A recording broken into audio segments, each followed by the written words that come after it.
আসসালামু আলাইকুম। কি একটা যাচ্ছে তাই অবস্থা আমাদের ক্রিকেটের। কি দিন আসলো যে ম্যাচ হলো শ্রীলঙ্কা নেদারল্যান্ডস, যেখানে নেদারল্যান্ডস 20 রানে জিতেছে। সেই জায়গায় জুজুর ভয় বাংলাদেশের। ভাবা যায় আসলে জুজুর ভয় হবেই না কেন? বাংলাদেশের বর্তমান যে পারফরমেন্স, সেই জায়গাতে আসলে জুজুর ভয়টা যেন আমাদেরকে ঘিরে ধরেছে। কারণ গ্রুপ পর্বে এই শ্রীলঙ্কা এবং নেদারল্যান্ডসের বিপক্ষে বাংলাদেশকে লড়াই করতে হবে। যদি বাংলাদেশ দ্বিতীয় রাউন্ডে যেতে চায়, সেক্ষেত্রে নিশ্চিত এই দুইটা দলের কাছেই বাংলাদেশ দলকে জিততে হবে। তবে সব থেকে ডেঞ্জারাস যে ইস্যু, সেটা হলো সম্প্রতি এই আমেরিকার মাটিতে ইউএসের বিপক্ষে বাংলাদেশ দল কোনো রকম একটা ম্যাচ জিতেছে, দুইটা ম্যাচ হেরেছে, টি-20 সিরিজটাও খুইয়েছে। সেই জায়গা থেকেই আসলে জুজুর ভয়ের সূচনা। কন্ডিশনের সাথে মানিয়ে নিতে পারছে না, যদিও শেষ ম্যাচটা বাংলাদেশ দল কিন্তু উড়িয়ে দিয়েছিল আমেরিকাকে। 10 উইকেটে প্রথমবারের মতো বাংলাদেশ দল জিতেছে।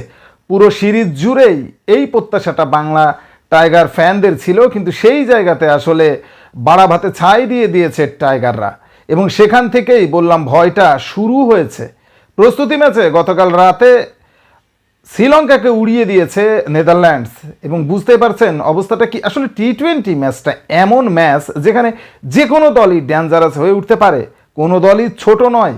যে কোনো দল যে কোনো সময় যে কোনো প্লেয়ার মোমেন্টাম চেঞ্জ করে দিতে পারে। একটা প্লেয়ারই আসলে যথেষ্ট টি-20 ম্যাচে ফারাক করে দেওয়ার জন্য।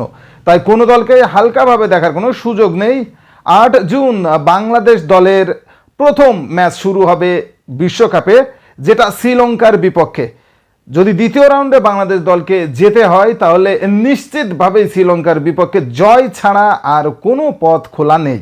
তার কারণ এই গ্রুপে আছে নেদারল্যান্ডস, এই গ্রুপে আছে নেপাল, এবং এই গ্রুপে আছে সাউথ আফ্রিকা।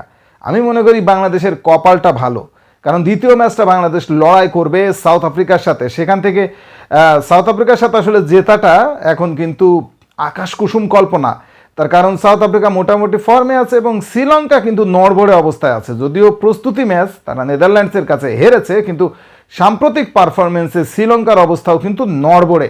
সে জায়গায় যদি বাংলাদেশ দল কোনো রকম শ্রীলঙ্কাকে বিট দিতে পারে, এক কথায় কনফিডেন্স লেভেল অনেক উপরে উঠে যাবে, এবং তখন কিন্তু আফ্রিকার বিপক্ষে যদি আমরা হারিও, সেক্ষেত্রেও আমাদের দ্বিতীয় রাউন্ড কিন্তু কনফার্ম হওয়ার সুযোগ আছে। কারণ পরবর্তীতে আমরা নেদারল্যান্ডস এবং নেপালের মুখোমুখি হবে, এবং এই দুইটা দল যেহেতু প্রথম দুইটা দলের তুলনায় একটু দুর্বল, সেই জায়গায় আমাদের চান্স অনেক বেশি থাকবে। তবে দুইটা দলের বিপক্ষেই জিততে হবে, এতে কোনো সন্দেহ নেই।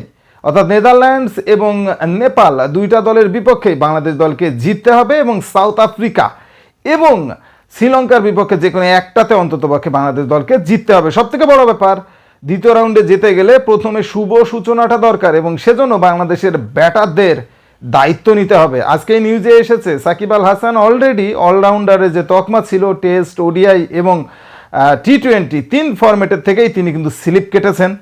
এটা আসলে পারফরমেন্সের কারণে হয়েছে, মাঝে কয়েকটা ম্যাচ তিনি খেলেননি, যার কারণেও হয়তো এমনটা হতে পারে। তবে বাংলাদেশের ব্যাটসম্যানরা কিন্তু যাচ্ছে তাই পারফরমেন্স করছেন, ক্যাপ্টেন নাজমুল হাসান শান্ত সহ। এইটাই বাংলাদেশ দলের ভয়ের ব্যাপার। ব্যাটাররা যদি ক্লিক করে যায়, সেক্ষেত্রে সাউথ আফ্রিকাকেও বিট দেওয়া সম্ভব। আসলে সব কিছু নির্ভর করছে ব্যাটসম্যানদের পারফরমেন্সের উপরে। ব্যাটসম্যানরা যদি সময় মতো জ্বলে ওঠে, তাহলে কোনো জুজুর ভয়ে আসলে ভয় থাকবে না। যে কোনো প্রতিকূল পরিস্থিতি বাংলাদেশ দল কিন্তু পার করে ফেলতে পারবে, কারণ বোলাররা দায়িত্ব নিয়ে বোলিং করছেন। যথেষ্ট স্ট্রেংথ বোলিং লাইন আপ আছে বাংলাদেশ দলের, শুধুমাত্র ব্যাটসম্যানদের ক্লিকের অপেক্ষায়। ব্যাটসম্যানরা যদি ক্লিক করে ফেলতে পারে, তাহলে কিন্তু বাংলাদেশ দলের দ্বিতীয় রাউন্ডে যাওয়ার অপরচুনিটি খুবই বেশি। স্পোর্টসের সর্বশেষ আপডেট জানতে স্পোর্টস বিভাগ চ্যানেলটি এখনই সাবস্ক্রাইব করে বেল আইকন বাজিয়ে দিন। ধন্যবাদ।